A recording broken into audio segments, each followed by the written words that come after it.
The last brushstroke. Behind the house, the boat shed. One lamp. Rain finding the loose seams in the tin, ticking down into a coffee can somebody set out and forgot. Noel Harlow stands at a small canvas with a loaded brush in her hand and doesn't use it. The paint has started to set on the bristles. That's how long she's been standing there. Beside her, close enough to touch, a wheelchair. Empty. Turned toward the easel like whoever sat in it wanted to watch. Outside, past the rain, the town is dark except for one street. Tomorrow night, the gallery on it will be full. She's supposed to be ready. Instead, she's out here at 2 a.m, unable to move her hand the last 6 inches to the canvas. She closes her eyes. She opens them. She makes herself do it. One stroke. Slow. Her wrist remembers something it spent 20 years forgetting. She steps back and looks a long time. A coffee mug on a counter, the light coming across it, the most ordinary thing in the world, and she has to put her hand over her mouth to look at it. She turns off the lamp and leaves it in the dark. It started with that mug on a morning nobody thought to mark. Before we go any deeper, dreadfuls, tell me where you're watching from and what time it is there. And if stories about love, loss, unfinished dreams, and the people who hand us back to ourselves move you, leave a like and subscribe. Now come on, because this one does not ask you to be brave. It asks you to look. Chapter 1. The Walls They Gave Him. The marsh wakes before the town does. Fog sits low on the water and goes gold at the edges before the sun burns it off, boats knocking easy against the docks, the air all salt and pluff mud and somebody's coffee 3 houses down. The Harlow place sits back from the water, white clapboard with the trim kept up, a deep porch, a yard that runs down to the studio Tyler built into the old boathouse. You can still see what it used to be from the outside. Inside, it's all light. Tall north windows, canvases stacked clean along the wall, jars of brushes sorted by hand. The kind of order that means somebody works in there every day. The kitchen is the warm room, yellow light, mugs that don't match, a table worn smooth by 30 years of dinner. Noel moves through it before anybody else is up. Wet sand hair going silver in front, clipped back, one piece loose against her cheek. On her way to the stove, she puts 2 fingers to the door frame, to the pencil marks climbing it, every Harlow kid measured in graphite, and she doesn't know she does it. She's got the coffee going when the back door bangs open. Mama! Everett's got his phone up, near out of breath. Mama, look, look! Shoes. She doesn't turn around. You're tracking the yard in. Noel. He never calls her that. She turns. He's grinning like a fool, paint dried on the back of the hand holding the phone, 24 years old and lit up like he's 9. He turns the screen to her. Read it. She reads it again. Tidewater took it. Tidewater took it. A solo. My own walls, Mama, the whole front room, the brick wall. He's pacing now, can't hold still. Next winter. A whole year to fill it. Vivian Cho signed it herself. Everett. Her hands come up to her mouth. Everett. The screen door off the side porch claps and Tyler comes up from his shop with sawdust on his forearms, drawn by the noise. Big as the door frame, beard going salt and pepper, hands like what they are. Who died? Nobody died, Daddy. I got the show. Tyler looks at the phone a second, then sets a hand on the back of Everett's neck and rocks him once, hard, which is as close as Tyler comes to a speech. Tidewater. He's already somewhere else. How many pieces you hanging? I don't know yet. 12, 15. 15 canvases that size. You're not stacking those in the back of your truck and praying they'll rub. He's nodding to himself now, gone into the problem. I'll build you crates, real ones, foam-lined. Have 'em loaded right. He says, "Congratulations," Everett tells the ceiling. I said I'd build the crates. Noel's phone is already buzzing on the counter. Shiloh on speaker before the second ring, voice flat and fast, hood-up energy from 2 states away. Okay, who's calling the gallery for a date? Because if we're doing press, I need lead time and somebody has to handle the list, and it's not going to handle itself. Good morning to you too, Everett says. I'm serious. Send me the acceptance. I'll start a doc. She's proud, Noel says into the phone.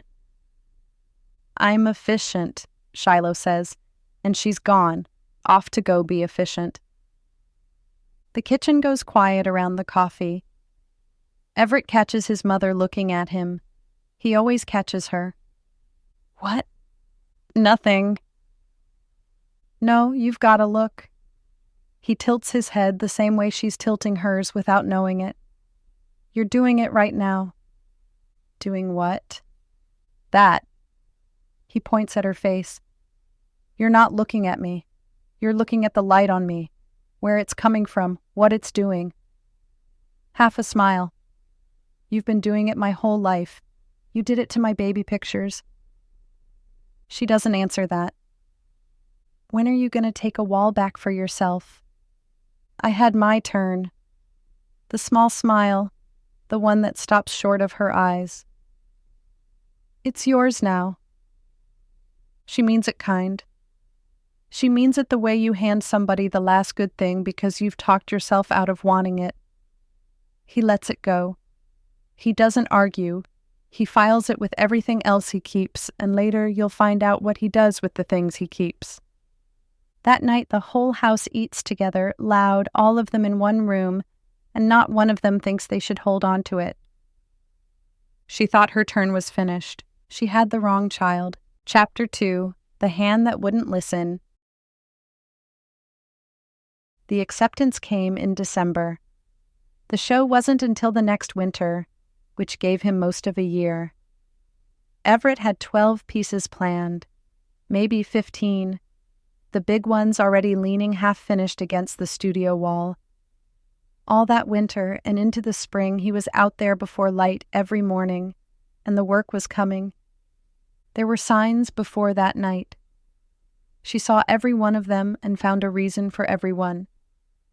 A coffee mug set down a half-inch from where he meant it, so it caught the counter's edge and slopped over. He laughed. She wiped it up. That was late February, maybe. By March, it was a jar of brushes he was carrying in from the studio, his right hand opening too early at the door, the whole thing going down. Glass and water and 20 brushes across the kitchen floor. Slipped, he said, and went for the broom. Anybody drops a wet jar. Early spring it was the button. The top one on his good shirt, the night of his cousin's wedding, the full minute he stood at the mirror working at it before he came out and asked her, easy as anything, to get it for him. She got it for him. She did not let herself think about why a grown man needed his mother to button his collar. She told herself painters wear their hands out. She told herself he slept on it wrong. She'd had 20 years of practice telling herself things, and she was good at it. Then came the demonstration. Tidewater ran a small thing in late spring, an evening event, a dozen folding chairs, wine in plastic cups. Vivian Cho put Everett up front to paint while people watched, a way to let the town meet its winter artist early. He liked an audience. He was good with one. He talked while he worked, easy and funny, the brush moving. Noel stood at the back where she could watch the room watch her son. He was laying in a long horizontal, the kind of line he could do in his sleep. And his hand stopped. Not dramatically. The brush stuttered, skipped, dragged the line down where it had no business going. For 1 second, his face did something she had never seen it do in front of people. Then he covered it, the way he covered everything. "Well," he said, looking at the ruined line, "now it's abstract." The room laughed. He laughed with them and reached for a rag and dropped the brush. It rolled. He bent for it, and Noel watched her son's fingers try to close on a paintbrush on the floor and fail, watched him press it flat against the boards and slide it up into his palm because his hand would not make the shape. 2 seconds, maybe 3. He came up grinning, brush in hand, and went right back to talking, and not one person in those folding chairs thought a thing of it. She found him afterward out by the truck, while the room emptied behind them. He was leaning against the door with his right hand shoved deep in his jacket pocket, looking out at the dark where the marsh started. "You were good in there," she said. "I'm always good in there." She stood next to him, didn't reach for the hand. She wanted to and didn't. "Everett, don't." I didn't say anything. "You've got the question all loaded up. I can hear it from here." He kept looking at the marsh. "Ask me about the show. Ask me about Vivian. Ask me anything that isn't the one you want to ask." She was quiet a second. "How long's it been doing that?" He let out a breath through his nose, not quite a laugh. "There she goes." "How long?" "A while." His jaw worked. "It's worse in the mornings. Comes back by lunch, mostly. Some days it doesn't come all the way back." He finally looked at her and the grin was gone, and what was under it was younger than 24. "It's probably nothing. People's hands do stuff. I've been painting 14 hours a day. My hand's allowed to be tired." "It is," she said. "It's allowed to be tired." "It is?" He nodded like she'd agreed with him, like that settled it, and they both let it be settled because the other thing was too big to pick up in a gravel lot with wine on their breath. "Get in," he said. "I'm cold." It wasn't cold. They drove home with the radio low and the marsh going dark out the window. 2 people in a truck, both of them holding the same thing and neither one willing to set it down where the other could see. A few days later, without telling anybody, Everett made a phone call and an appointment and went by himself. Chapter 3: The Word for It. The diagnosis didn't come all at once, and it didn't come kind. It came in pieces across 3 weeks of waiting rooms, each one a little worse than the last.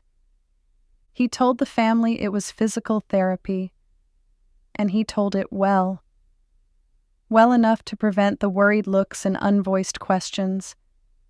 He'd always been able to do this. What it actually was: needles laid into the muscle of his arm to listen to it misfire. The same questions in 4 different offices, each doctor handing him to the next like a problem they didn't want to be the one to name. "Rule out," they kept saying. "We're ruling things out." They ruled out everything that wasn't his to claim. At the end of it, there was a woman, Dr. Priya Anand, who sat across from him and did not look at her screen while she talked, which was how he knew before she said it. She used the real word. She didn't dress it up, didn't fold it in cotton, didn't reach for the gentle version that lets you walk out still half believing, half hoping. He'd find out later that this was a mercy, though it didn't feel like one in the warm light of her office, sitting in the plush leather chair. "What you have is a motor neuron disease," she said. "It's called ALS." He waited for the rest of it. The but, the however, the version with a handle on it. "I've heard of it," he said. "That's the ice bucket thing, Lou Gehrig." "Same disease." That's an old man's thing. Usually. She didn't look away from him when she said it, and he'd remember that she held his eyes through all of it. It's rare this young. You're the youngest case I've personally diagnosed. Lucky me. It came out flat. The joke had no air in it. Everett, I'm going to tell you the rest, and I'm going to tell you straight, because I think you'd know if I didn't. She waited until he nodded. It started in your right hand. With this disease, where it starts tells us something, and it's progressing faster than I'd want, faster than the average. I won't pretend it isn't. My right hand, he said. Yes. I paint with my right hand. I know you do. And for the first time, something moved behind the calm, because she did know. She'd looked him up. She'd seen the work. I know. He sat with that. Of all the hands, of all the places in a body for a thing to start, it picked the one he'd built his whole self around. He almost laughed at the meanness of it, the sheer bad joke, and the laugh died somewhere in his chest. Is there? He stopped, started again. What do we do about it? We manage it. We keep you comfortable. We keep you working as long as we can. We treat what we can treat. That's not what I asked. I know it isn't. She set her pen down. There's no cure. There's nothing that stops it or turns it around. I'm sorry. Everett had a joke for funerals.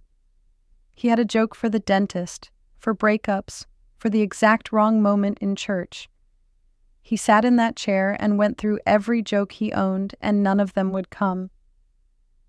What came out instead was the only thing he needed to know to keep standing up in the morning. Can I still paint? For now.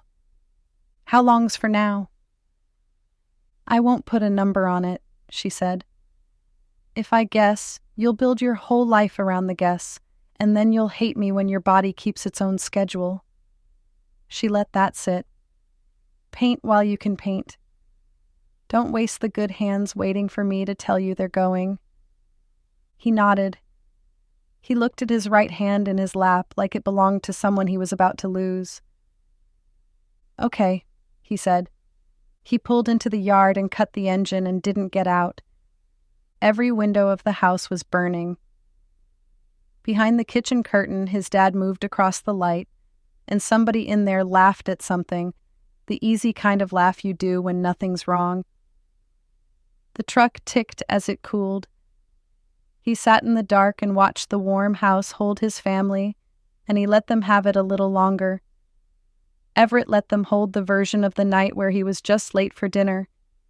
He flexed his right hand on the wheel, slow, the way you test a step you don't trust. December was a long way off. He looked at the hand and wasn't sure it was going to make the walk with him. The kitchen door was 40 feet away. He could be inside it crying into his mother's shoulder in under a minute, and no one on earth would fault him for it.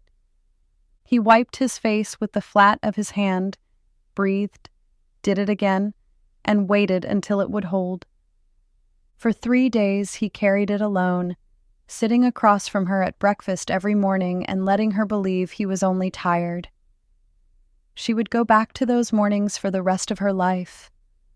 The coffee, the eggs, the ordinary talk about nothing. Her boy across the table with all of it inside him, and her passing him the milk, seeing nothing. On the 4th day, he finally sent the text, one line, "Come out to the shed, want to show you something."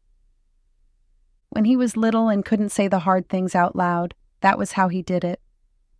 Called her down to the studio to look at a drawing, then told her what was really wrong while she stood there pretending to study his crayon. Come look at something had always meant, I need you, and she would always come. Noel came down the yard in her tan cardigan, thinking she'd be looking at a painting but knowing it was more. He had it planned. 4 ways to say it. two of them funny, because even now he couldn't help reaching for the joke. Then she stepped through the door, and she looked at him with the eyes of a mother seeing through her child, and every planned word walked right out of his head. So he just said it. The real word, the one Dr. Anand used, handed over plain because he'd decided his mother had earned the truth, the same as he had. Noel went still. Then her hands came up, already reaching for something to hold. Okay. There's a center in Chapel Hill. Dr. Anand can refer us. We'll get a second opinion, a third. I read about a trial, a man in Durham. And there's the diet, the one with the, I'll find the article and we'll get you off the wedding shirt buttons. We'll fix the studio so you're not straining. I'll call Monday, first thing. I'll call everybody. Mama, I'll handle it. You paint, I'll handle the rest of it. I can do that part. Let me do that part. Mama, stop. She stopped. Her hands were still half raised, holding the invisible list with nowhere to put it down. I don't need you to beat it, he said. Nobody beats it. I looked. You think I didn't look? I've read everything there is. There's no door I haven't already knocked on. There has to be something. There's not. And I need you to hear that, because if you spend the next however long out chasing miracles, you're going to miss the part where I'm still here. His voice cracked on the last of it, and he let it. That's the thing I actually need. I don't need you to fight it for me. I need you to not look away from it. And right now you are trying to look away, Mama. You're the best I ever saw at looking away. It landed because it was true. She felt it land. If I look right at it, she said, and her voice was very small, all of it at once, I will go down. I will go down and I won't get back up. Then who holds it? Who holds your daddy? Who holds your sister? Who holds you? Somebody in this family has to keep their feet. I'm not asking you to look at all of it. He reached out and took her hand, with the left one, the good one, his thumb working over her knuckles the way she used to do to him over a fever. I'm asking you to look at it in pieces, a piece at a time, with me. We will feel it deep, both of us, but we can carry it a piece at a time. Then we set it down and we go make dinner. That's the deal. She looked at her son, at the hand holding hers, and she made herself not pull away into something useful.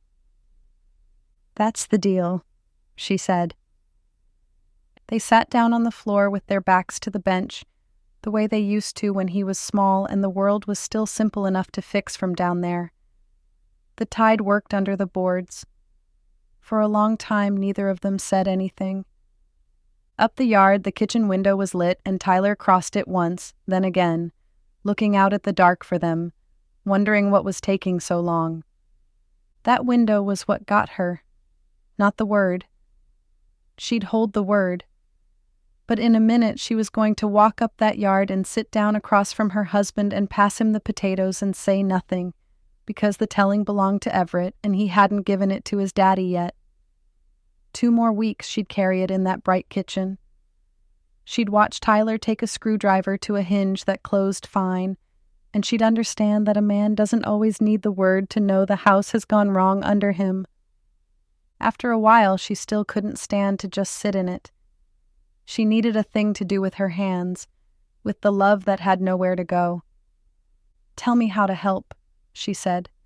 Not the doctors, not the lists. I heard you. I mean you. What do you need from me? Whatever it is. He didn't answer right off. He looked at her in a way she'd think about later. A long, careful look, like a man deciding whether the thing he wanted was too much to ask or just enough. There's one thing, he said finally. One small thing. I'll show you tomorrow. Everett.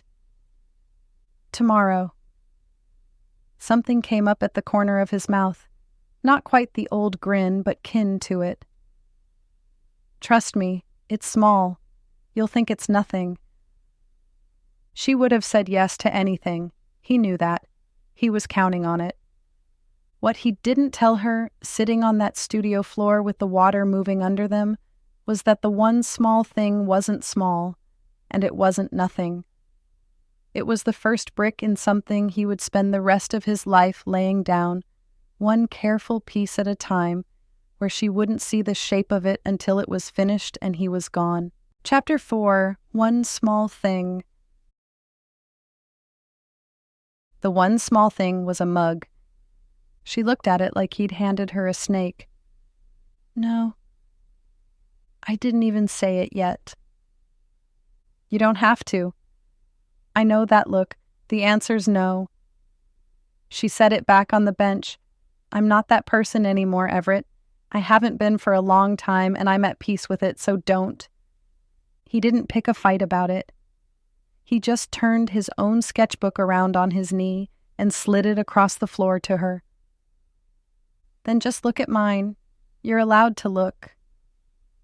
She looked. It was small, done in pencil, rough. A hand, his hand, she knew his hands, coming down to a coffee mug on a counter. Except the hand was wrong, the fingers spread too wide and closing on nothing, and the mug was tipping, and there was a little arc of coffee caught in the air where it had gone over the lip. He'd drawn the exact half-second. He'd even gotten the counter, their counter, the burn mark by the sink. "That's," she started and stopped. "Back in February," he said. "You wiped it up, told me to be careful." She remembered. She remembered thinking he was tired. "I've been drawing them," he said. "The days it does something new. I draw it so I can see it from the outside, so it's a thing that happened and not a thing that's happening to me. Helps, little bit." He nodded at the sketch in her hands. "That's the first one. That's the morning it started, near as I can tell." She couldn't say anything. She was looking at her son's failing hand, drawn by the hand itself, tipping a mug she'd cleaned up without a second thought. "Now I want yours," he said. "Mine." Same morning, the mug, the counter, whatever you saw, you were standing right there. He picked the pencil back up and held it out again, and this time she didn't have anywhere to put the no. "I drew it looking down at my own hand. I want to see it the way you saw it. I want to know what it looked like from where you were." "Why?" "Because you're the only one who was watching. And because I want to know what you see when you look at me. You've been looking at me your whole life and never once told me what you see." She took the pencil. The first marks were bad, stiff, apologetic, the lines of somebody afraid of the paper. She almost handed it back twice. He didn't say it was good because it wasn't, and because he had never once in his life lied to her about work. "Your wrist's locked," was all he said. "You're drawing from your fingers. Draw from the shoulder. Let it be loose. It's just the mug." Something in her hand heard him before the rest of her could argue. The next line came easier. The one after that found the curve of the counter on its own. And for about 20 seconds it happened to her, the thing she'd been running from for 2 decades. The tiredness went out of her face and something else came up underneath it, older, sharper, awake. She stopped looking at the mug. She started seeing it, the light on the glaze, the shadow it threw, the way the whole small ordinary thing sat in space. She felt it wake up, and it scared her so badly she put the pencil down flat and folded her hands on top of it like she could hold it shut. Neither of them said anything for a second. "There she is," Everett said, quiet. "Don't." 20 years, and she's still just sitting right there under the... "Everett, don't." He let it go. He'd gotten what he came for anyway, but he asked her the other thing, the one he'd been circling since he was old enough to wonder about it. Why'd you really quit? And not the version you tell people. So she told him, not the version she gave people, the real one. You want to know why I stopped? She wasn't looking at him. She'd found the mug on the counter and she was looking at that. I can tell you the day. You were about a year old. He waited. You know that Grandpa Joe taught me to paint. Put the first brush in my hand when I was 5, kept me in paper my whole childhood when we couldn't afford it, drove 2 hours each way to my art classes and sat in the truck the whole time so I wouldn't have to wait outside. Nobody in my family understood it but him. He used to say I was going to hang in a real building one day, and he was going to be standing right there when I did. Mama. I got my first real show, 26 years old. A gallery over in Wilmington took 8 of my pieces. My first walls. She said it the same way Everett had said his own, and neither of them missed it. He drove up for it. Of course he did. And he wouldn't let me carry the big canvases in by myself. He never would. So there we are on the steps, both of us with our arms full of my paintings, and he just... She stopped. He went down right in front of me, on the steps, with my work in his hands, and I dropped everything. I dropped all of it, canvases going everywhere, and I got down on the concrete with him, and it didn't matter. It was already over. It was over before he hit the ground. Everett didn't say anything, because there wasn't anything. They had to move the paintings to get the stretcher through, she said. That's what I see. Every time. My work on the ground around him so the men could get to him. I never went back for the show. I never asked what happened to the pieces. You were 1 and at home giving your dad all kinds of trouble, and I had just watched what happened when I went chasing something for myself, so I made it simple. I picked the ones I loved and not my dreams. I picked all of you, and I never had to worry about my dreams leading to another loss. You think it killed him? Everett said. Not a question. I know it didn't. He had a heart the doctors said was going to go for years. It had nothing to do with me or the show. She finally looked at her son. Knowing that and feeling it are 2 different rooms, baby. I have never once been able to get from the one to the other. He was quiet a while. When he finally spoke, he wasn't looking at her either. He was looking at the mug, too. Grandpa Joe didn't die because you painted, he said. He died on the best day he'd had in years, standing on the steps of a real building, holding your work, about to watch you hang it. He let that sit. You took the proudest day of his life and turned it into the reason you quit. I don't think that's the day he'd have wanted you to keep. It was the closest thing to cruel he had ever said to her. It was also the kindest. She felt both of them at once, and she didn't have anywhere to put either one.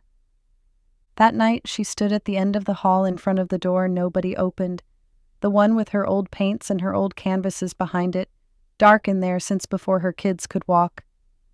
Her hand went to the knob. She didn't turn it. She went back to the kitchen instead, and she picked up the little drawing of the mug, the bad one, hers, and she opened a cookbook and slid it down between the pages where nobody would think to look. She kept it. She left that door shut. And her boy spent every good month he had left talking her toward the knob. Chapter 5. Telling the House. He waited until a Sunday when Shiloh could drive in, and he told them at the kitchen table because that was where this family had always been told things, good and bad, over that same scarred wood. Shiloh came in irritated, because he'd been vague on the phone and she hated vague, and she was still pulling off her jacket and asking why he couldn't just say what this was about when she got a look at her mother's face and went quiet. Tyler came up from the shop, wiping sawdust off his forearms with a rag. Everett waited until they were both sitting. He'd learned by now that people should be sitting for news like this. He said the word. The real one, the same one he'd given his mother, because he wasn't going to hand his family a softer version than the one he had to live in. For a second, nobody moved. The refrigerator hummed. Somewhere out on the water, a boat motor started and faded. Then Tyler put both hands flat on the table, the way he did before he stood up to go get a tool, and started solving it. All right. Who's the best? Not around here. I mean the best, Duke, Hopkins, wherever. We'll drive, we'll fly, I don't care. He was already nodding, already building the plan in his head where this had a fix in it. Money's not your worry, that's mine, I'll figure the money. We just need the right man looking at it. Daddy. There's a right man for everything, Everett. You just have to get to him. There's no man. Everett said it gently, which was worse than if he'd said it hard. I've been to them. All of them. And Noel watched her husband's hands go still on the table.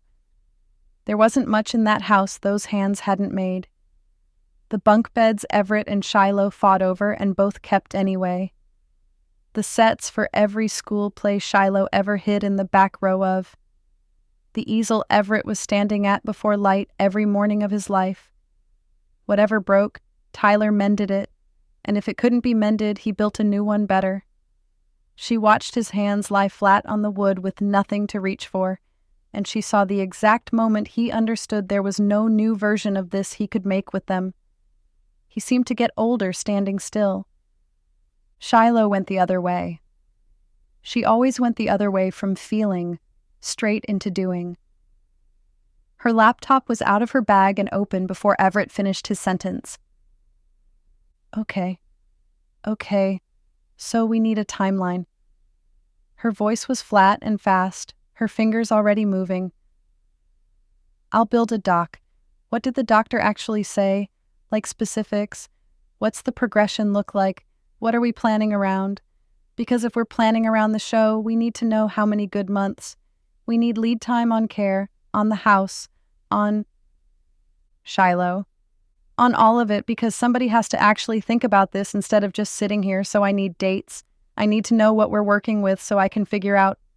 Shiloh, stop. She stopped typing. She didn't look up. And that was the thing, she couldn't look up, because if she looked up, she'd have to look at him, at his face, at the hand, and the whole plan she was building to keep the floor under her feet would go out from under her. She stared at the screen. Her jaw was working. The cursor blinked in an empty document titled, Nothing. There's no doc, Everett said, quieter now. You can't spreadsheet this one, Shy. She closed the laptop, slow. And when she finally lifted her head, it wasn't the organized one looking out of her face. It was the little sister, the one who used to follow him around the yard, and her eyes went to his right hand where it rested on the table. It started in your hand, she said. Not a question, almost nothing at all, just barely out loud.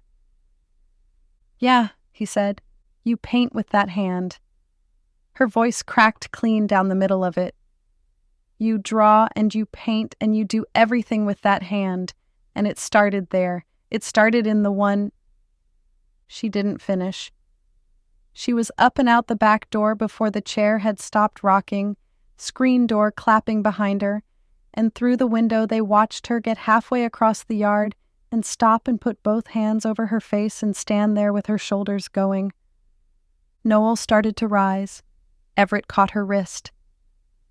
Leave her, he said.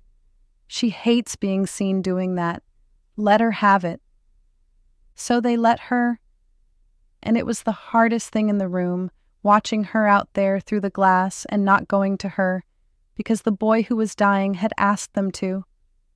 When it was just the three of them again, Everett leaned his head back against the wall and shut his eyes, worn all the way down from being the steady one at his own kitchen table. "I don't want this to turn into a thing where everybody's staring at me," he said. "Managing me. Whispering in the next room. I've got enough going on without running a household of people falling apart at me." He opened his eyes. "Be around me. Just don't run me. Can you do that?" Nobody answered right away. Out in the yard, Shiloh wiped her face hard with the heel of her hand and started back toward the house, putting herself together with every step, and by the time she came through the door, she'd be organized again, because that was the only way she knew to love anybody without it killing her. Chapter 6. The Wall of Plans. By June, the wall was covered, and she found it by accident. She'd taken to carrying his lunch down so he wouldn't have to break to come up to the house, and she pushed the studio door open with her hip the way she had 100 times, plate in both hands, and stopped in the doorway. He'd cleared the long wall, the one he leaned finished canvases against, and papered the whole thing in index cards and torn scraps and photographs, string run between them in lines that didn't make sense from where she stood. The dates were in his handwriting, and his handwriting had changed. Bigger, looser, like a younger kid had written them. "You're letting the door hang open," he said, not turning around. "You'll let the whole marsh in." "Everett, what is this?" "Set the plate down. Come look." He held a hand out toward the wall without looking at her, the way you'd introduce somebody at a party. "I've been up since 4. Tell me if it's crazy." She set the plate on the bench and came and stood beside him, and she looked at it and she got it slow, one card at a time. They were people. Every card on that wall was somebody she loved. That one. She'd stopped in front of a scrap of paper with a wash of gold on it. "That's the marsh, out this window. First light. The way it used to look before any of you were up." He tipped his head at it. "I could never paint it right when I was a kid. I think I can now. Bad timing." She didn't laugh, and he let it sit, and they moved down the wall. There was one that was just the house. There was one with his daddy's name under it, and a rough little sketch beneath that, a man in a chair pulled up close to a bed, leaning in, and she got as far as understanding what it was before she had to look at the floor for a second. It was the way Tyler had sat with him the night he told the family. "He doesn't know I'm doing him," Everett said. "Don't tell him. He'll get weird." "He'll cry is what he'll do." "That's what I said. Weird." She almost smiled. He caught the almost and counted it. They came to one with Shiloh in it, or a card that stood for Shiloh, and a few words under it that Noel read twice. "You see her better than she thinks anybody does," Noel said quietly. "Somebody in this family had to." There was one in the middle he wouldn't explain. She stopped at it because there was something in it she recognized before she understood it, the shape of the table they were standing 100 yards from, all of them around it, and something in the way he'd sketched it that she couldn't name and didn't like. "What's this one?" "Later. Everett." "It's not ready. I don't have it right yet." And he put his hand on her back and moved her along, and she went, the way she went with most things, and she'd think about that later, how she'd felt herself somewhere in that one, and let him walk her past it. At the very end of the wall, off by itself, a hand's width of bare brick holding it apart from all the rest, was a card with no picture and no date. 2 words in that big, loose, failing hand. Her turn. She stood in front of that one longer than any of them, and couldn't have told you why. "Her who?" she said. He reached up and turned the card to face the brick, so the words were gone and only the blank back showed. "You'll know her when you see her." And he smiled and asked her what she'd made him for lunch, and she let it go, because letting things go was the thing she was best at. Everett knew it, and he was using it. She never asked about that card again. She would think about that after. How she'd stood a foot from the answer and been told to wait, and waited. He wasn't done being honest with her, though. "I'm not going to finish all of these," he said. He was looking at the wall. All those people, all that string between them. "You know that, right? It's more than the hands got left in it." "Everett, I'm not being dark, I'm being straight with you. There's a difference." He tapped one card, twice. Unlike the others, it had no sketch, no photo, just a few words in his handwriting. "This one's not a picture. Read it." She leaned in. Everything unfinished still counts. "That's the whole painting," he said. "That's the idea, anyway." He shrugged, like it embarrassed him a little. "A thing doesn't have to be done to be worth something. I believe that. I need to believe that right now." "Everett, when it gets bad and it's gonna say it back to me, that line, just that." He looked at her. "Promise me you'll say it when I need to hear it." "I promise," she said, not understanding it all the way yet, meaning it anyway. The videos were Jonah's fault, more or less. Jonah Pace had been Everett's best friend since they were 9 and got themselves suspended over something neither of them would ever fully cop to. He shot video for a living now, weddings mostly, a car dealership when it was slow, work he was good at and never once said a kind word about. Since the news, he'd been around more, not saying much, just there, which was how Jonah loved people. The camera was Everett's idea. "You point that thing at strangers all day," he told him. "Point it at me for once. I've got things I want to say about the work while I can still say them the right way."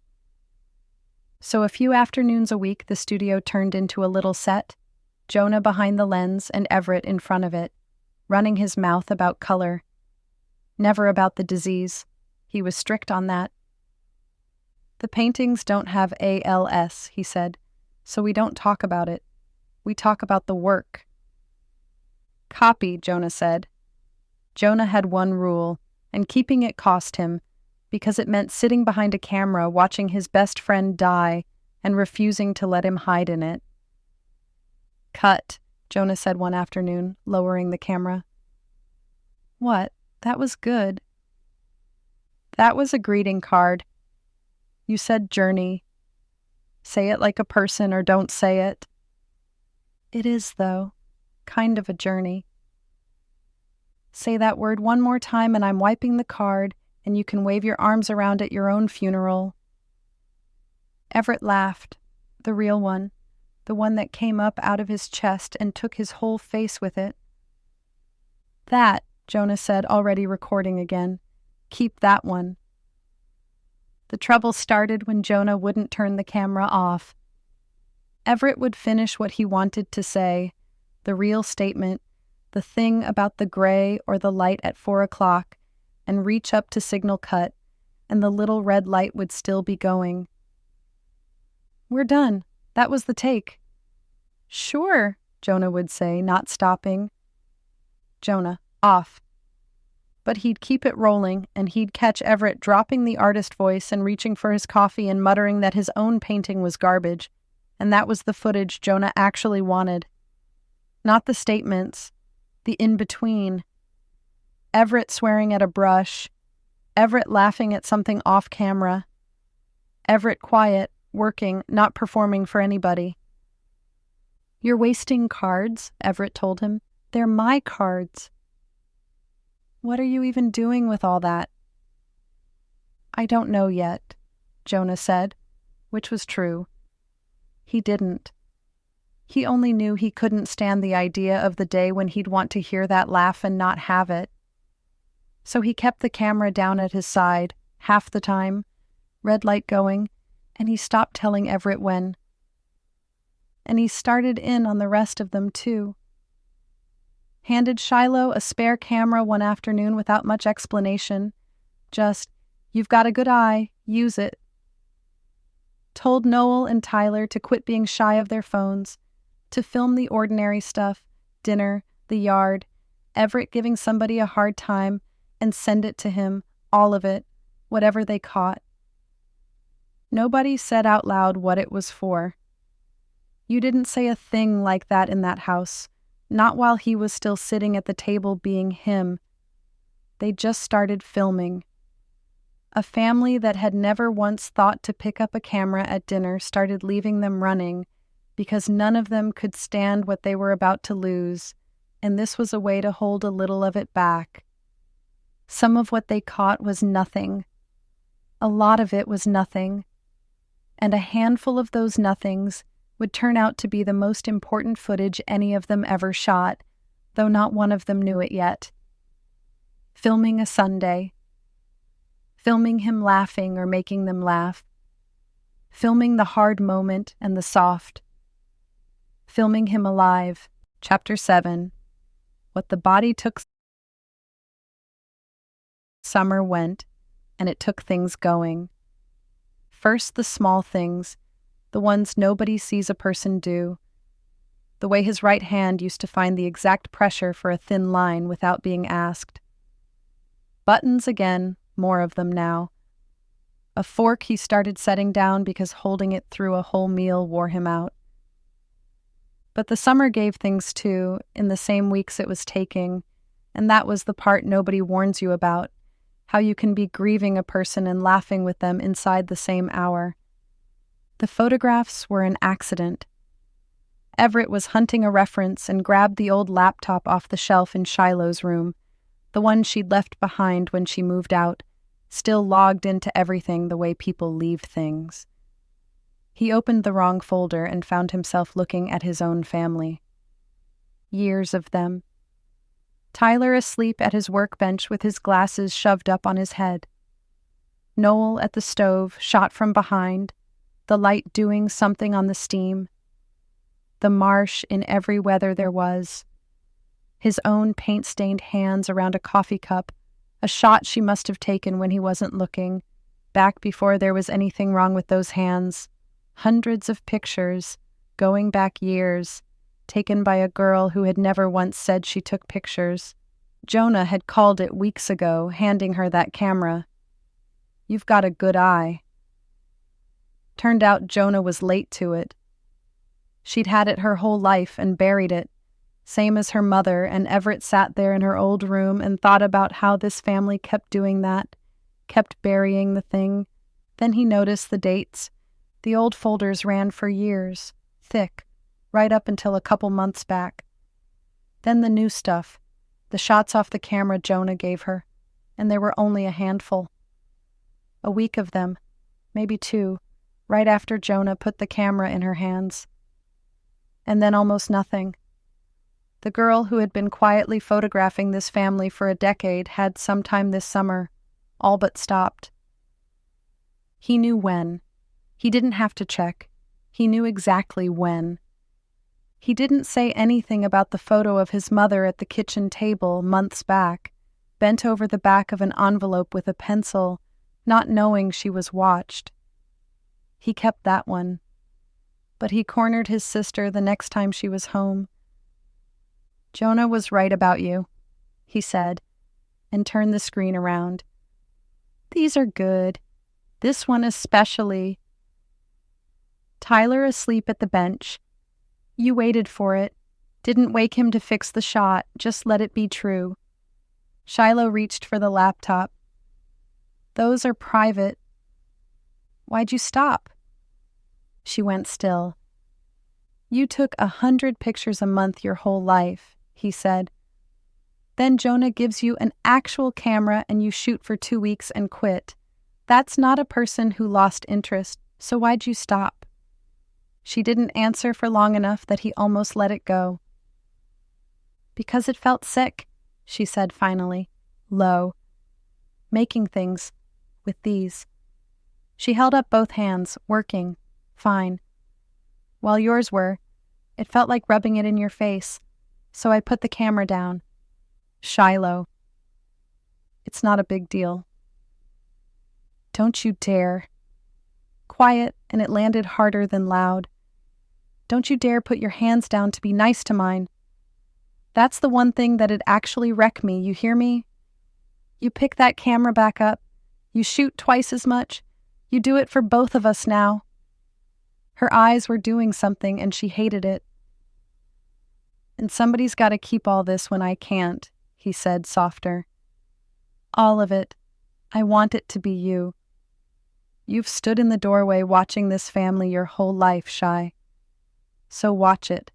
Don't you dare look away now. She left before she cried because she was her mother's daughter. But she took the camera back, and she didn't put it down again. Tyler took longer to break because Tyler had tools. He'd been building the whole time. A jig to prop Everett's wrist. A brace off the easel so the arm didn't have to carry its own weight. A strap, when it came to that held the brush to the hand when the fingers couldn't. Each one bought a few more weeks of work, and each one was Tyler loving him the only way he knew how, the kind of love you can measure and cut and screw down tight. The braces kept working. That was the thing. Everett was still painting, slower, looser, uglier than he liked, but painting. Tyler could still buy him time, so it wasn't a day the work stopped that finally got Tyler. It was the afternoon he understood what the work was becoming. He was down on one knee adjusting the strap, and Everett was watching his own hand the way you watch a stranger, and Tyler said, "Okay, try it now. I moved the pull point up. Should take some of the..." "Daddy, should take the strain off the grip. Try it." "Daddy, it works. It's good." Everett flexed against the strap, and it did work, and that was almost worse. "You keep making these, and I keep getting a little more time out of the hand. I know. I see what you're doing." Tyler kept his eyes on the strap.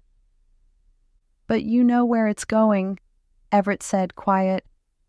"You build the next one, and it buys me less than the last one. And then there's one you can build that doesn't buy me anything. You already know that. You've known it longer than me, I think. You just keep building so you don't have to sit in it." For a second, Tyler didn't move. Then he set the screwdriver down, real careful, the way you set down a thing you're scared you'll throw, and he got up and walked out to the yard. And Everett let him go, because some things a man does with his back turn to everybody. Through the studio window they could see his shoulders. He came back after a while and didn't say anything, and nobody made him. But that night he carried a kitchen chair into Everett's room and set it by the bed and sat, hands empty in his lap, no tool in them for the first time anybody could remember. It was the hardest thing Everett ever asked him for, and Everett never had to ask it out loud. Chapter 8. The Acceleration. It happened on an ordinary afternoon, which is how it happens. They were both in the studio, both at their easels, the good north light coming in off the water.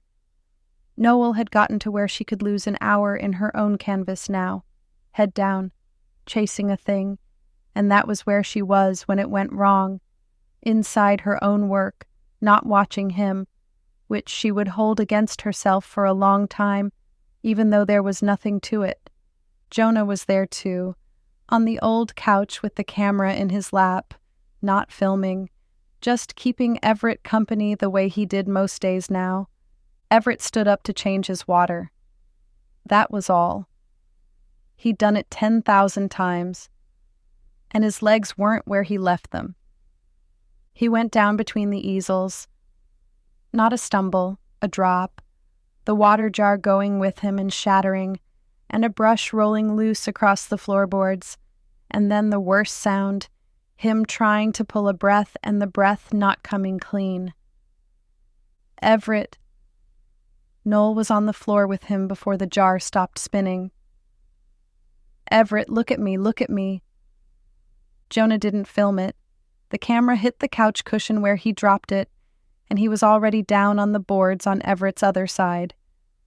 Later, when it mattered that somebody know, he'd be able to say he never thought about the camera. It never crossed his mind. That part was true. "Call somebody," Noel said, and her voice wasn't hers. "Jonah, call somebody now." The rest came in pieces, the way a bad day does.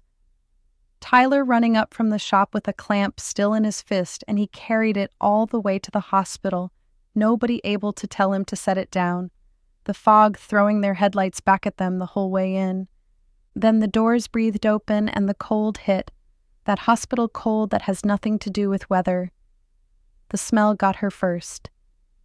Bleach, and under the bleach the thing the bleach is for, and under that, coffee that had been sitting on a burner since some other family's worst night. The floor was too shiny, the lights were too even, no shadows anywhere, like the building had decided shadows were a liability. A television bolted up in a corner played to nobody. Down the hall, a machine kept beeping the same 3 notes and not stopping. They put the Harlows in a small room with soft chairs, which Noel understood. The soft chairs were the tell. You don't get the soft chairs for good news. Dr. Anand came and found them in the family room off the ward, and she sat down, which none of the good ones do standing up.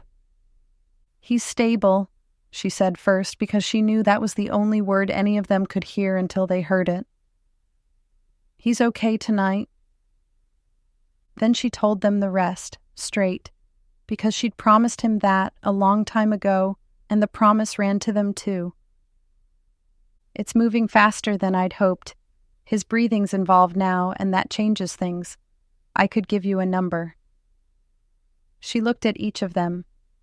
"I'm not going to, because I'd be guessing, and you've all earned better than a guess dressed up as a fact. What I'll tell you is that the time to do the things you want to do with him is now, not after somebody confirmed the timeline. Now."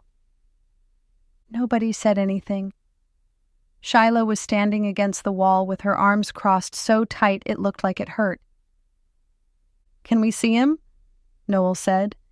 He was awake when they came in, propped up, gray, furious in the quiet way he got furious. He waited until Anand was gone and the door was shut and it was just family. "I want to go home." "Everett," Tyler started. "I mean it, I'm not doing this here." He said it low, no drama, which was how they knew he'd already decided. "I'm not spending whatever's left in a room that beeps. I want the studio. I want the water. I want you all and my own bed and the smell of the marsh in the morning." "Home isn't safe," Shiloh said. "They've got things here. Monitors, people who know what to do if... Safe isn't what I'm going for anymore, Shy." It stopped her. It was the kind of thing she'd have said, cold and clean and true, and hearing it come back out of him took the argument out of her hands. Her arms came uncrossed. "I've got things I still want to do," he said, gentler now, and only Noel caught that he didn't say what they were. "And I can't do them here. Please, take me home." Tyler looked at the floor for a while. Then he nodded once, the way he nodded when he'd accepted a hard measurement that wasn't going to change no matter how he wished it. "I'll get the room set up right," he said, already building it in his head. "Rails, a good chair, whatever they say you need. I'll have it ready before you're back." It was the last thing he had left to build for his son, and they both knew it. And neither of them said so. They took him home a week later. Chapter 9. The Letter and the Locked Door.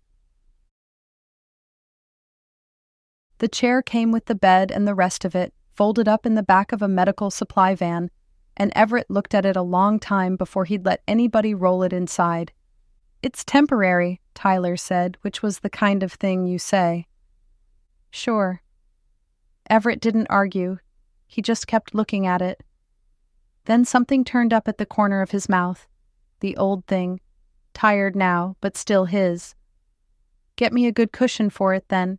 If I've got to be chauffeured around my own house, I'm at least going to be comfortable being pathetic. Nobody laughed, which he pretended to be offended by, which finally got a laugh, which was the whole point. Tyler had the ramp to the studio built by the end of the week. He didn't ask if Everett wanted it. He just built it, wide and gentle and solid enough to outlast all of them, so that whatever else this thing took, it wasn't going to take the studio. His son would get down to the water and the north light. He would smell of the paint as long as there was any sun left to get there. That was a thing Tyler could still do with his hands, so he did it. By the middle of fall, the hand was nearly gone. He could still hold a brush if Tyler strapped it on, still drag it across a canvas with his whole arm, but the fine work was over, the small true movements that had been his whole life. He painted anyway, every day, slower and looser, in the corner where the light was worst. Noel worked at the other easel most afternoons, close enough to hear him breathing, far enough that neither of them had to talk if they didn't want to. Jonah still came around with the camera. There was a video Everett wanted to make, one for his mother, and he'd sit down in front of the lens to do it and get about 4 words in and stop. "Cut," he'd say. "You didn't say anything yet." "Cut, Jonah." He tried 3 times across a week. It wouldn't come, not on camera, not out loud, not with a red light watching him. Some things won't be said fast. Some things won't be said in front of a lens at all. "I can't do it this way," he told Jonah finally. "It's not a talking thing. I've got to write it." "You can barely hold a pen." "I know what I can barely do." He said it without heat. "I'm going to write it anyway. And you're not going to offer to type it, so don't." Jonah had been about to offer to type it. So Everett wrote his mother a letter, by hand, with a hand that didn't work. You'd have to have watched it to understand what it cost. He braced his wrist against the table and made the letters one at a time, and they came out big and childish, the pen skidding off, whole words going crooked and having to be done again. An afternoon got him 1.5 lines. He wouldn't let anyone help, and he wouldn't do it on the good days when the hand had a little more in it, because he said the bad handwriting was part of what he was telling her, though he wouldn't say what that meant. It took him 4 days. When it was done, he folded it into a sketchbook on the shed bench, a book of studies with 2 words on the cover in that wrecked hand, her turn. He put it where she wouldn't look until she had reason to go looking through his things, which meant when he was past working, or past being here at all. She found it before either of those, which he hadn't planned on. She was hunting a reference he'd asked for. Some afternoon he was up at the house resting, and she opened the sketchbook to check, and a folded page slid out into her lap. She almost didn't read it. It had her name on it, so she did. "Mom, you think it left you. It didn't. It just got a job raising us and went quiet. Every time you fixed the light in a room, or told me a painting was lying, or drew that stupid, beautiful line at the dinner table, that was it. Still in there. Still yours. The show was never really about me. You'll see when you see her. If I run out of hand before she's done, finish her for me. The brush was always yours. I only borrowed it. Then keep going, and don't make it sad. I'll know. E." She read it once fast and once slow. She didn't understand all of it. She didn't know who her was or what she was supposed to finish or how a person finishes a thing they've never seen. But she understood the weight in her hands. Finish it and keep going, and she sat down in his chair in the cold studio, with the page shaking a little, and she cried the way you cry when someone hands you something and you're not sure you're strong enough to hold it. When she was done, she wiped her face and sat there a while longer, and then she got up and went into the house and down the hall to the door at the end of it, the one nobody opened. She put her hand on the knob. She'd done that before and turned around. She opened it. The smell came first, old paint and dust and something like a closed church. Her canvases were in there, faces to the wall the way she'd left them. Her paints, the tubes gone hard. Boxes she hadn't looked in since before her children could talk. A younger woman's whole life, folded up in the dark, waiting on her to come back and decide it had been worth keeping. She found her brushes in a coffee can, stiff as bone, the bristles set solid after 20 years. She carried them to the sink and ran the water warm and stood there working them soft again, one at a time, the color of 2 decades bleeding out into the basin, the bristles giving, slowly, remembering what they were for. She didn't have a word yet for what she was doing to herself, standing there. She only knew she couldn't stop doing it. "Okay," she said to the shed, to him, to nobody. "Show me what she's supposed to look like." Chapter 10. Painting Beside Him. The last real work they did together, they did in November. 2 easels in the shed and the light coming in cold and clean off the water. His hand was down to seconds now. He couldn't run a line anymore, couldn't hold a brush steady long enough to mean anything with it. So he worked the only way left to him. He sat in the wheelchair Tyler had rolled up beside the good easel, and he used her hands. It should have been the other way around. For 24 years it had been the other way around, the boy at her elbow, her teaching him to see. Now she stood at the canvas and he sat beside her and taught her with his eyes and his voice, and neither of them said out loud that the circle had come all the way around, because saying it would have been too much. The painting was all of them.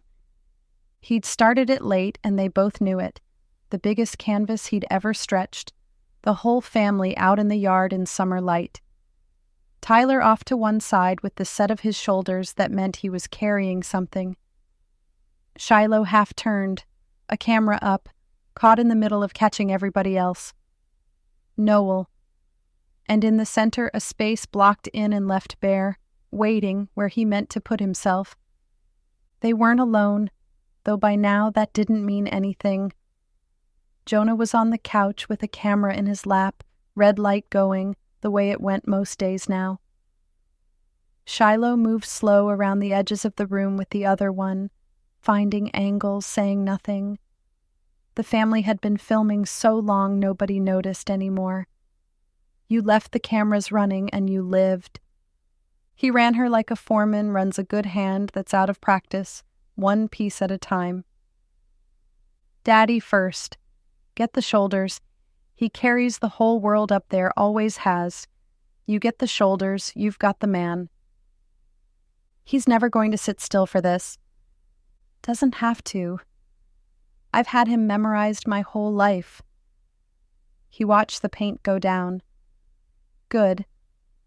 Now the light on him, warm, 4 o'clock, the way it comes in off the water. That lights the whole painting. Everybody wants to paint the people. Nobody can paint the light. So she painted her husband's shoulders, and the warm light coming across the yard, and the shape of her daughter turned away with a camera at her face. She could see all of it, the whole family taking form under her own hand, and that was almost worse than if he'd hidden it, because she could watch him spending the last of himself putting his people down on a canvas so they'd have this after he was gone. He stayed exactly himself. He made her scrape back a whole passage she'd been proud of. It's precious. You fell in love with your own brushwork. Nobody's supposed to see the brush. They're supposed to see us. He didn't soften it. Again, and if you make it precious a second time, I'll haunt you. Specifically, by name. She did it again. It was better. She hated that he was right and was glad he was right, both at once. She kept expecting him to move her to the middle, to his own blocked-in place. He kept not doing it. "You want me to start you?" she asked. "You're a hole in the middle of your own family." "I'll get to me, Everett." "I'll get to me, Mama. Do Daddy's hands, hard hands, don't you dare make them gentle. He'd never forgive you." Then came the quiet part, the one the whole thing had been walking toward, and it went by so soft you could have missed it. He asked for the brush. She put it in his hand and steadied his wrist, and he gathered up whatever was left in that ruined right hand, all of it, everything, for one mark. One stroke, an inch of it, laid into the warm light where the yard ran down to the water. His. And then the hand was done, and he gave the brush back to her. "That one's mine," he said. "The rest is yours now." Across the room, Shiloh went still behind her camera. She couldn't have told you what she was looking at, just her brother handing their mother a brush and something in the care of it, like it was a much bigger thing than a brush. She kept the shot. She didn't zoom, didn't move, barely breathed, held it until her arms ached, some part of her knowing before she understood it that this was footage she'd need someday. Jonah, who cut the second anybody started performing, didn't cut. There was nothing to cut. Nobody was performing. It was two people and a brush and the light going long in the windows, and he let it run to the end of the card. Noel thought he meant the light. She said okay, and kept working, and he kept teaching. And neither of them made a thing of it, and that was what made it unbearable, that the biggest moment of both their lives went by looking like an ordinary afternoon. For an hour there was no disease in that room. It couldn't fit. The work had taken all the space. Two people arguing about cobalt, one of them in a wheelchair, both laughing at something that wasn't even funny, just theirs. When he was too worn down to go on, he looked a long time at the painting, at his family standing in the warm light, and at the bare shape in the middle of it where he still wasn't. "Leave the middle," he said. "For now. Leave it. We'll get you in tomorrow when there's a little more in the hand." Sure. His chin was already dropping. Tomorrow. There was not going to be a tomorrow good enough, and some part of her knew it standing right there, and she painted her husband's hard hands and would not let herself know it, because knowing it would have put her on the floor. She wheeled him up to the house and got him into bed and sat with him until he was under. They worked side by side that once. The middle of the painting stayed empty. It would be a long time before she understood he'd left it that way on purpose, or what a mother is supposed to do with a space shaped like her son. Chapter 11, a week before. It was a Tuesday night, a week and a day before the show. He'd had a bad stretch, the breathing worse, the nurse coming more, and then a couple of good days on top of it, which was how it went by then, the disease giving a little back right before it took the rest. On the good days he held court from the bed they'd moved down into the front room, where he could see the water. That Tuesday had been a good one. Noel was in the chair beside him, the kitchen chair Tyler had placed in his bedroom months ago, and then moved to the front room when the bed came. The house was down to its night sounds. Everett was tired in the loose, floating way he got now, halfway to sleep, and he was giving her a hard time about the show, because giving her a hard time was the last thing his voice could still do easily, and he wasn't going to waste it. "Don't let Shiloh alphabetize my paintings," he said. "She's got a spreadsheet. I've seen it. She wants to hang them by date." "I'll let your sister do whatever she wants," Noel said. "I'm not fighting her. You've met her." "Hang them how I said. Promise." "I promise. I've got the folder memorized, Everett. I could hang your show in my sleep." "Good." His eyes were closed now. A smile came and went. Don't make it sad. You keep forgetting that part. I know. I mean it. I'll know. I know you'll know. She smoothed his hair back off his forehead, the way she had when he was small and burning up with fever, and his breathing came slow and even under her hand. Go to sleep, baby. I've got it from here. Yeah. Barely there now. A long pause, and she thought he was already under. Then, love you, Mama. I love you too. More than the whole world. She had to wait a second before she could get the rest of it out. She'd promised him she'd say it when it got bad, and it didn't get any worse than this. And it was the only thing she had left to give him. Everything unfinished still counts, baby. You hear me? Everything unfinished still counts. He didn't answer. His breathing had gone slow and deep, but something eased at the corner of his mouth, and she'd tell herself later that he heard it. He went to sleep. Sometime in the dark part of the night, without any fuss, without waking anybody, without the fight she'd been braced for, he just stopped. The nurse found him first, near dawn, and woke her. Noel came and sat back down in the kitchen chair and held her son's hand while it was still warm and did not let go for a long time. He'd asked her not to make it sad. It was the one promise she was going to break. The house after was a house nobody knew how to be in. Tyler stood in the middle of the kitchen in the gray morning with his hands hanging, and for the first time in his life, there was not one single thing in front of him to fix. He'd built the ramp and the bed rails and the braces and the crates.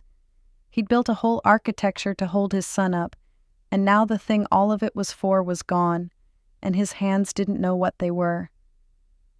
Tell me what to do, he said. Not to anybody, to the room. There's got to be something to do. Nobody answered him because there wasn't, and because the only person in that family who'd have had a joke to get them through it was the one they'd lost. Shiloh didn't cry where they could see her.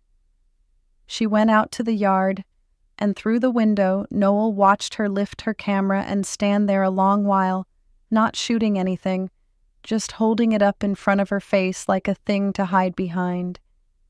Then she brought it down and went very still, and Noel understood that her daughter was doing the same thing her son had taught them all to do, looking at the worst thing through a lens so it could be a picture and not the truth for one more minute. The light was still on out in the shed. Nobody had gone to turn it off. Nobody could. They put him in the ground on a cold, bright Friday, in a church too small for the town that came. Jonah had spent 2 nights in the edit with the door shut. What he brought wasn't a tribute. There was no soft music under it, no dates on the screen, nothing that reached for your throat. It was just Everett.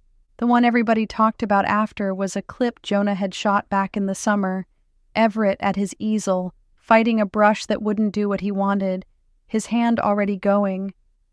He held it up to the camera like evidence. You seeing this? This is treason. My own hand. 40 years I was going to get out of this hand. He tried the stroke again and it skidded, and he looked dead into the lens. If anybody asks, I meant to do that. It's a style. It's called dying. It's very avant-garde. The church laughed. It wasn't supposed to, and it did. A real laugh. All through the pews.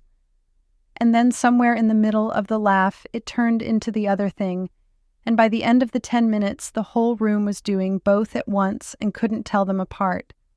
A lot of it wasn't Jonah's. It was Shiloh's. Years of it that nobody knew existed. Tyler asleep at his bench with his glasses pushed up, Noel at the stove in the 4 o'clock light, Everett's hands around a coffee cup back when his hands still worked. She'd been taking them her whole life and never shown a soul, and now they were 30 feet tall on the wall of the church, and people who'd known these Harlows for 30 years leaned forward like they were meeting them. At the reception, a woman Noel half knew caught both her hands and said he wasn't suffering anymore, that he'd be watching over them now. Noel said thank you and meant it, because the woman was kind and Everett would have wanted her to be gracious about it. She didn't say the rest, that she didn't want him watching over anything, that she'd trade every angel in heaven for him back at that table, wrong about something, too loud, reaching across her for the salt, that what she wanted, what she was going to want every day for the rest of her life, was the sound of him. The fight came the next morning at the kitchen table over coffee nobody drank. The show was in 5 days. "We can't," Tyler said. "We can't stand in a room full of his paintings and shake hands and smile. Not now. Vivian will understand. We'll do it in the spring when we can." "When we can what?" Shiloh said. "When we can breathe, Shiloh." "We're not going to be able to breathe in the spring either." She said it flat, no cruelty in it, just the plain fact the way she always laid down the plain fact. That's not a thing that's coming anytime soon. "I'm not putting your brother on a wall 6 days after we buried him." "He put himself on that wall." Shiloh's voice cracked and she shoved through it. "Not us, him. He picked the pieces and wrote down the order and made the videos, all of it, sick as he was, because he wanted it to happen this week. This exact week." She wiped her face hard with the back of her hand. "If we push it, that's not for him. Let's not pretend it's for him. It's so we don't have to stand in a room and feel it where people can see us." Nobody said anything. "He left instructions, Daddy." Quieter now. "He's still in there bossing us around from inside a folder. So we go. We go because he asked." "He told me not to let you alphabetize them," Noel said finally. Shiloh let out a sound that was half a laugh and half the other thing. "He did not." "He did. Tuesday night. Almost the last thing he said." Noel turned her coffee cup on the table. "So we go, and we hang them how he wanted them, and nobody uses your spreadsheet." Nobody argued after that. They would go. The decision settled over the house the way the hard ones do, quiet, nobody happy about it, everybody sure. Tyler rinsed the coffee no one had touched. Shiloh went off to do the thing she did best. And it left Noel with the one part that was hers, the part nobody could do for her. He'd left a piece unfinished on purpose, and finishing it was the last thing he'd asked her for that she hadn't done. The house went dark by 11. She waited past that until she was sure of the quiet, and then she took the shed key off the hook and went out into it. The rain had come in that evening, the first hard, cold rain of the winter, finding the loose seams in the tin roof and ticking down into the coffee cans she'd set out from habit, the way she set them out every winter. The wheelchair was where he'd left it, pulled up close to the good easel. She'd known she wouldn't move it. She didn't. Her own canvas was on the second easel, where it had sat for months. The mug. She'd started it back in the summer, the first thing she'd painted for herself in 20 years, and worked it slow through the summer and fall, the two of them out here at their easels most afternoons, hers and his, and it was nearly there. A coffee mug on a counter, the light coming across it, the small shadow it threw. The most ordinary thing in the world.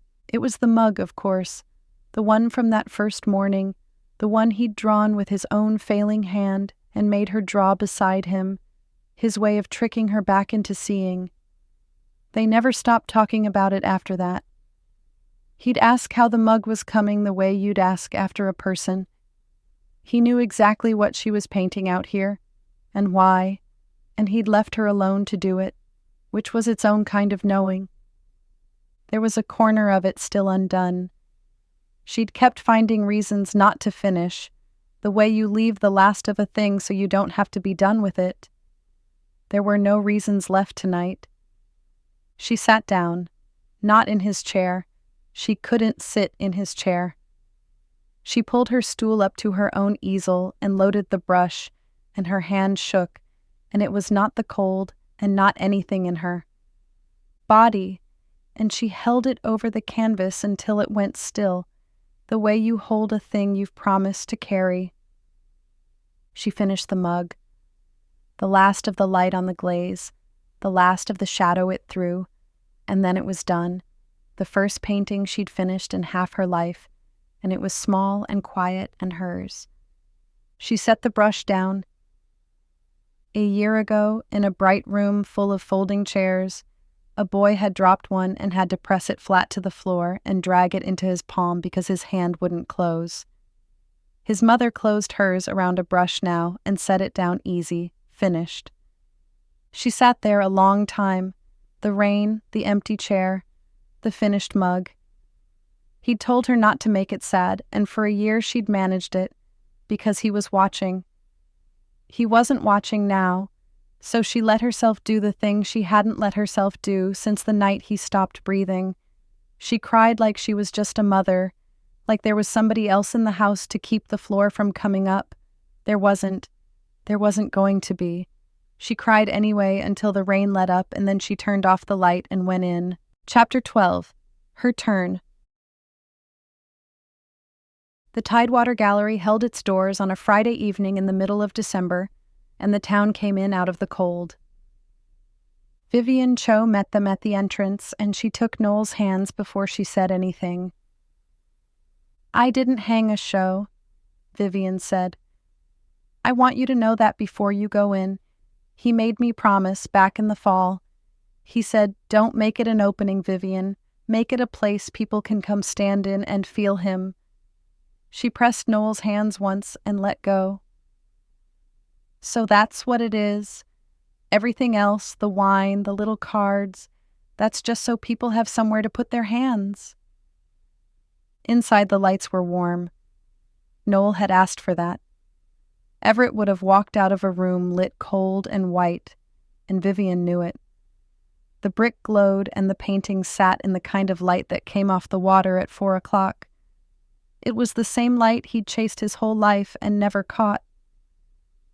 In the corner sat his chair, wheeled up from the shed. No sign on it, no rope.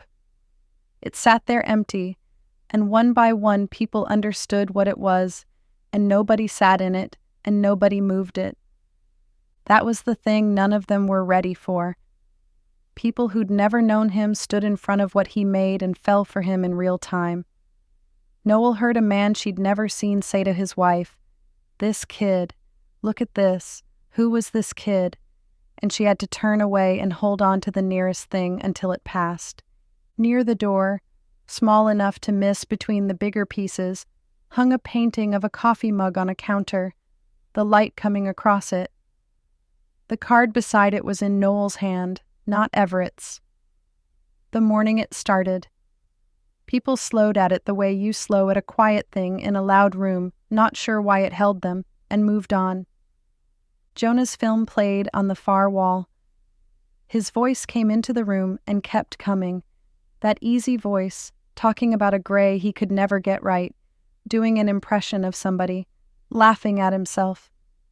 The whole room kept drifting toward it and stopping. A woman stood near Noel watching the screen, wiping her eyes and smiling at the same time. "Is he as funny in person?" "Funnier," Noel said. "He'd be furious you're crying. He'd have something awful to say about it." The woman laughed, surprised, and the laugh broke in the middle, and she reached over and squeezed Noel's arm and couldn't say anything else. That was the whole night, over and over. People coming apart and laughing inside the same breath, because the film wouldn't let them grieve him clean. Tyler found himself before he found the others. He came around a corner, and there it was, a big man in a chair pulled up to a bed, hands open and empty in his lap. no tool in them, just sitting. He stood in front of it a long time.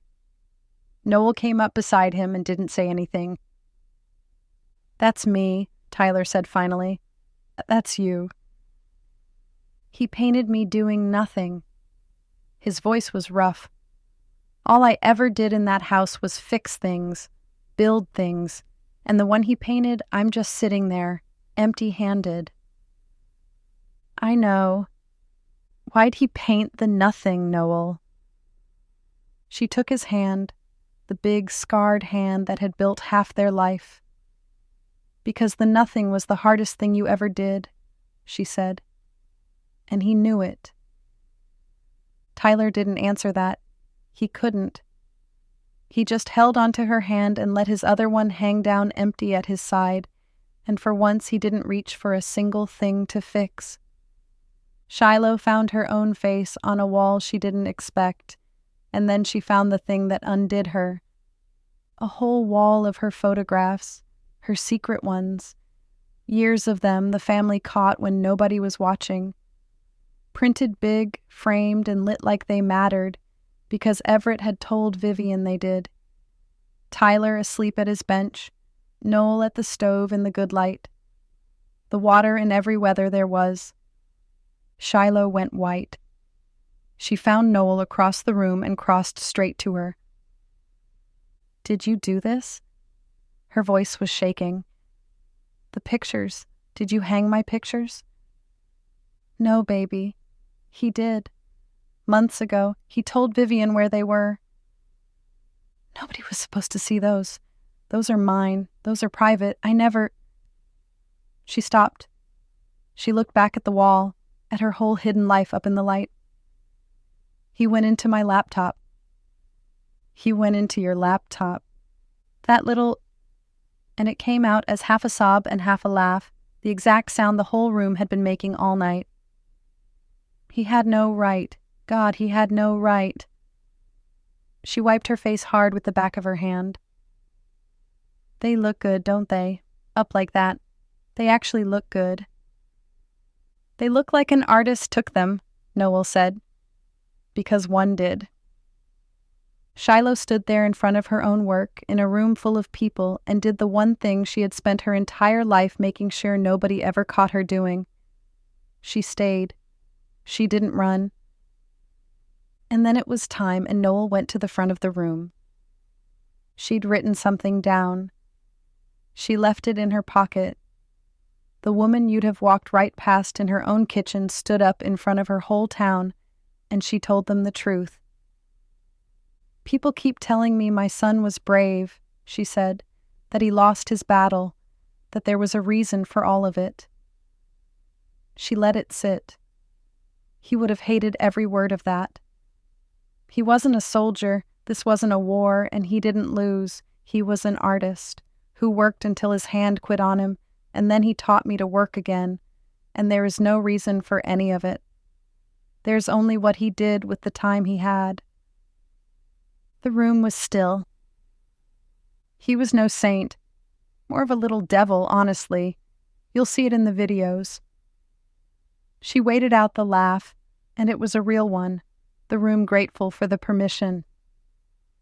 "I'm not going to stand up here and make him into an angel. He'd climb out of the ground to stop me. He was bossy. He was vain about his blues. And about 3 weeks before he died, he made his sister cry over a photograph because he told her the truth about it instead of being kind." She found Shiloh in the crowd, standing near her own wall of pictures, and held her eyes a second. "He was right about the photograph, by the way," Noel said. "He usually was. That was the worst part of him." The room laughed again, softer this time, and underneath it something ached, and Noel let both of those sit there together. "I'm going to miss every single one of those things more than I have words for." She had to wait a moment before she could go on. Out past the lights she could make out Tyler, not bothering to wipe his face, and she took what she needed from that and kept going. "People want me to tell you he died so I could find myself again." Her voice didn't break. and that was somehow worse. It's a lovely story. It isn't true. He didn't leave so that I could live. He stayed. Every single day he had left, he stayed. And he spent those days holding a door open for me so I couldn't shut it again. I am not painting instead of my son. She had to stop. She made herself go on. I'm painting because of him. I'm his mother. That never stopped. I just picked the brush back up. She turned to the last piece, alone on its own wall, still under cloth. He named this one before his hand gave out. He never would tell me what it was. All he'd ever say was that I'd understand it when I saw her. She put her hand on the cloth. So come on, let's see her. She pulled it down. A woman at an easel. Brush up, mid-stroke, her face turned into the work, seeing. And on the little easel in front of her, a plain white mug on a counter with the light coming across it. For a second, the room didn't understand. Then, near the front, a few of them did. The ones who'd walked the whole show, who'd stopped earlier at a small quiet painting hung near the door, a coffee mug on a counter, and the card beside it that read, in Noel's own hand, the morning it started. They looked from that memory back to the canvas on the wall, to the woman painting the very same mug, and you could see it move through them, the understanding, one face at a time. It was Noel. He'd painted his mother the way he'd watched her all those afternoons from the bad corner of the shed, from behind a sheet she was never once allowed to lift. He'd painted her being the thing she'd spent 20 years swearing she wasn't, and in the chair beside her, close, turned all the way toward her, watching her work with his whole face. He'd painted himself, not sick, not in the wheelchair, a boy watching his mother paint. Somebody behind her whispered, "What's she painting on the little easel there?" And somebody else, one of the few who'd been let into the story, said, "It's a mug. It's the mug. It's the one that started the whole thing." Noel heard it and put her hand over her mouth. He'd painted her painting the exact thing he'd handed her back with. The morning it all began, turned into the picture that ended his show. You'll know her when you see her. She'd been the last one in the room to see her. Vivian came and stood beside her close, her voice down low so it stayed between them. He gave me one instruction about this piece. Vivian said, her voice low, just for Noel. He made me promise. He said when I show it to her, she's going to try to give it back. She's going to say it's too much, that it isn't really her, that she doesn't deserve a wall. Vivian's eyes were wet now. He said, don't you let her. Hang it where the whole town can see it. She spent her whole life making herself small enough to miss. I'm done letting her. She touched Noel's arm. His words. Not mine. Noel couldn't answer. She reached up and laid her fingers against the edge of the frame, not on the paint, never on the paint, and she stood in front of the picture of herself painting, with her boy watching her out of it forever, and she said the only thing there was to say, so quiet only the painting could have heard it. Okay, she told him. Okay, I see her. I finally see her again. Chapter 13, Go Give Them Walls. The last video came near the end of the night. Jonah and Shiloh had held it back on purpose. They were the only two who'd seen it, and they'd agreed, without much talking, that it went last or it didn't go at all. Jonah found Noel in the crowd and put a hand on her arm. There's one more, he said. You're going to want to be standing still for it. Shiloh was already beside her. She'd been carrying this video around all night like something hot, and now that it was time, she didn't say anything. She just took her mother's other hand and held on, and Noel understood from the grip alone that whatever was coming was big. The screen lit, and there he was again. Thinner than the earlier clips, this one. It was late. You could see it in him, the good hand gone still in his lap, and his voice come down to something he had to spend carefully. But the eyes were the same, and the grin was already loading before he said a word.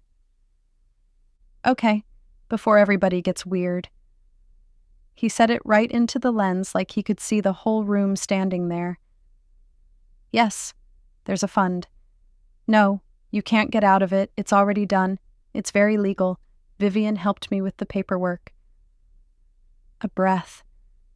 The money from tonight, from the work, all of it. It goes to kids who've got the eye and not the room. Studios, supplies, walls, all the stuff nobody could afford to hand me, that somebody handed me anyway. Across the room, a few people had started to cry without knowing yet what for. I'm calling it the Noel Harlow Studio Fund. Noel's knees went. Tyler caught her arm and held it. Shiloh wasn't watching the screen. She'd already heard him say it, alone in the edit with Jonah, the two of them coming apart in the dark over it more than once. She was watching her mother instead, watching the words land on her the way she'd known they would turn out. That was harder than hearing it the first time herself.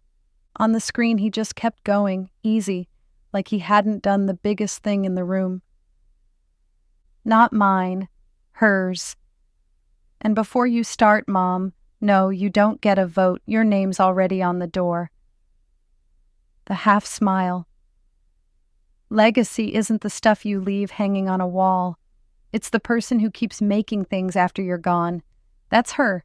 That's been her the whole time. She just forgot for a while. He tipped his head. So we're going to go find a couple hundred other people who forgot and remind them. He looked off camera a second, then came back. They gave me walls this year. Best thing that ever happened to me, and some good things have happened. His voice thinned, and he let it thin, and he didn't reach for a joke to cover it, which was how you knew he meant every word.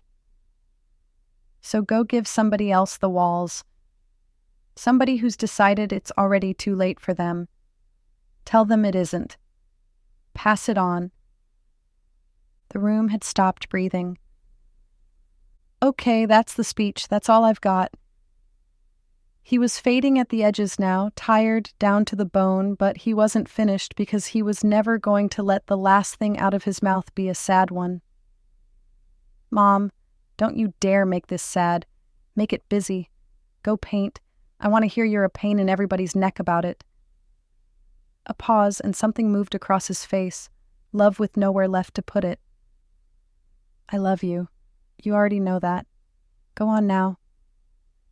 Then, right at the end, the grin came all the way back, the old one. And put Shiloh on the files. She's been dying to alphabetize something her whole life. Let the girl live. Shiloh had known that line was coming. She'd watched it a dozen times cutting the thing together. It didn't help. He'd found a way to reach across and get her one more time, to make her the joke the way he always had, and knowing it was coming didn't stop it from taking her apart. You planned that, she said to the dark screen, wet and helpless and half laughing. You knew I'd be standing right here. Noel pulled her in, and the room broke around them, laughing and grieving in the same breath the way it had all night, because he'd never once let them do only one at a time. The screen went dark. For a moment, nobody moved. Then Tyler cleared his throat, rough, and looked around the warm brick room like he was already measuring the walls of it. Studios, he said mostly to himself. He wants studios. He nodded slow, the plan already building behind his eyes. I can build a studio. I know exactly how I'd do it. And there it was, the thing his hands could make that the disease had never been able to take from him, waiting for him the whole time. Shiloh wiped her face with the heel of her hand and pulled out her phone and started a document, and Noel watched her daughter's fingers move, and this time it wasn't armor. This time it was just love that had finally found somewhere to go. Noel stood between the two of them, under a painting of herself with her son watching her out of it, her name on the fund and his name nowhere on it, exactly the way he'd wanted it. And she understood what he'd done. He'd handed her the rest of her life on purpose, and he'd made it too big to give back. She started the next morning. She never stopped. Chapter 14. 1 year of mourning. A year later, the boat shed was not a shrine. That was the thing she'd fought for. It was a working studio now. Hers. Changed and kept both, the way you do with a room somebody you loved used to own. His bench still stood against the wall, dinged and paint-stained, and she used it every day. His tools were still in the jar. She used those too. The long wall that had held his plan for the show held hers now, studies pinned up crooked, and beside them whatever the fund kid of the month was working on. It smelled the way it had always smelled. Paint, coffee, cedar, and turpentine with a hint of the tide coming up under the boards. She had a real practice now. Finished canvases stacked clean against the wall the way his used to be. One on the easel she was 3 weeks into and losing sleep over. A room in the spring with her name on the door from Vivian that she'd finally said yes to. In the corner a girl of 19 worked at the second easel, all thumbs and nerve. A fund kid, the way Noel had been a lifetime ago. "Stop," Noel said, coming around behind her. "You're drawing from your fingers again. Come up from the shoulder. Let it be loose." "It looks wrong." "It's supposed to look wrong for a while. Then one day it doesn't." She tapped a corner of the girl's canvas. "There, right there. You quit deciding and you started seeing. Do that again." The girl did it again. Something in her hand heard it before the rest of her could argue, and Noel watched it move across a stranger's face, the same thing that had moved across her own on a studio floor not too long ago. She wiped her hands on the rag and turned to the window until it passed. His wheelchair was still in the corner, empty. She'd never moved it. His last brush sat in a jar by itself, kept, not used. Sometimes, while she worked, she talked to him a little. It wasn't madness, and it wasn't a seance. It was just that the love had nowhere else to go, so it went there. There was one canvas she'd saved for last. It had stood against the far wall all year under a sheet, the big one, the family, the one they'd made together the November his hand quit. She'd finished everything else before she let herself near it. This morning she took the sheet off. They were all in it. Tyler off to one side, shoulders set, carrying the weight he was always carrying, his hard hands hard the way Everett had made her paint them. Shiloh half turned with a camera up, caught forever in the act of catching everybody else. Herself at an easel, each of them making the thing they made. In the gold 4 o'clock light he'd chased his whole life, and the middle of it bare. The place he'd blocked in and told her to leave, the place he'd meant to put himself, and run out of time before he could. She'd known for months what she was going to do about it. She'd been afraid of it. This morning she wasn't. She found his one stroke first, the way she always did before she started. The single inch he'd laid into the warm light down where the yard ran to the water, everything left in that hand spent on it. She set her thumb near it, not on it, never on it. Then she loaded the brush and started on the middle. She painted her son into his own family. She put him where he'd meant to be, in the center of all of them, a brush in his hand and that half-smile already loading, the way he'd been before any of it. Before the mug and the doctors and the chair. Not sick, not thin, not going. Just Everett, home in the middle of his people, the way he'd painted himself into her picture. Watching. There. She worked slow. The eyes took her most of the morning because the eyes were the whole man and she wouldn't cheat them. When she came down to the warm light at the bottom, she painted right up to the edge of his one stroke, and she stopped and she left it. His inch of paint, untouched, in the middle of his family. His hand and hers in the same square of canvas. She built the rest of him around it and never covered it. When it was done, she stepped back. There they all were, each of them in their form, and him in the center now, and nobody missing. There, she said. Quiet, just to him. Now you're home. She set the brush down, his at rest on the bench, kept, hers beside it, still wet. She looked at the two of them a moment. Then she picked hers back up, because the girl in the corner was butchering a shadow, and there was the canvas on the easel she was losing sleep over, and a room in the spring with her name on the door.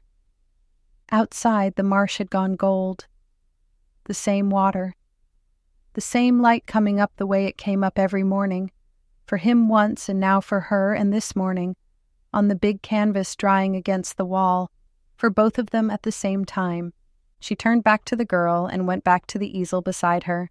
She painted, "The Noel Harlow Studio Fund. Pass it on." And there it is, Dreadfuls. Not every story ends with revenge. Not every ending needs a villain dragged across the floor, a secret exposed at dinner, or somebody losing everything because they thought they were too slick to be caught. Sometimes the dreadful part is quieter than that. Sometimes it is a young man sitting in a studio, knowing his own body is failing him and still choosing to worry about everybody else. That was Everett Harlow. And Lord, what a boy. Funny when he had no business being funny. Sharp-mouthed when the room was already bleeding. Talented enough to be annoying about it. Vain enough to know exactly which shade of blue belonged to him. And loving enough to use the last good pieces of himself to put his family back in motion. That is the kind of person who it hurts to lose. Not because he was perfect. Perfect people are easy to mourn and impossible to believe. Everett was better than perfect. He was real. He was the kind of son who could aggravate you, correct you, make you laugh, break your heart, and hand you your whole life back before you even realized he was doing it. Everett knew his family better than they knew themselves. He knew Tyler kept reaching for tools because stillness scared him. He knew Shiloh hid behind control because feeling things straight on might split her open. And he knew Noel had buried herself so deep in motherhood, marriage, and old grief that she had started mistaking silence for peace. But Everett saw her, not just as his mother, not just as the woman who held the house together. He saw the artist still breathing underneath all of that. And that is where this story hurts the most. Because the one person running out of time became the one brave enough to tell everybody else to stop wasting theirs. But life does not always ask permission before it takes the room apart. Sometimes it leaves you standing in the middle of what is missing, trying to figure out what love is supposed to do with nowhere to go. And maybe that is the part that stays with you. Not the goodbye, not the empty chair, not even the final canvas, but the way love, when it has nowhere else to land, starts looking for a purpose, is not moving on. No, we are not doing that cheap little phrase over here. That is learning how to keep living without pretending nothing was lost. That is grief with paint under its nails. That is memory becoming motion. That is not a happy ending, but it is a living one, and sometimes, Dreadfuls, that is the best kind we get. So if this story made you cry, made you call somebody you love, or made you think about the dream you packed away because life got too loud, go ahead and hit that like button. Drop a comment and tell me what broke you open. Was it Everett giving his family somewhere to put their love? Was it Tyler learning that empty hands can still hold someone? Was it Shiloh realizing the thing she hid was never something to be ashamed of? Or was it Noel finally understanding that her purpose had not died? it had been waiting for her to come back. Share this with somebody who needs to remember that grief does not always end a life. Sometimes, if love is stubborn enough, grief becomes the doorway back to one. And subscribe to Sin Dreadful, because around here some stories do not just entertain you. They sit in your chest. They make you laugh with tears on your face. They remind you that unfinished does not mean meaningless, and gone does not mean forgotten. Tap that bell, Dreadfuls, because there is always another story, another family, another dream waiting in the dark. And sometimes the person who saves you is the one who loved you enough to leave the light on.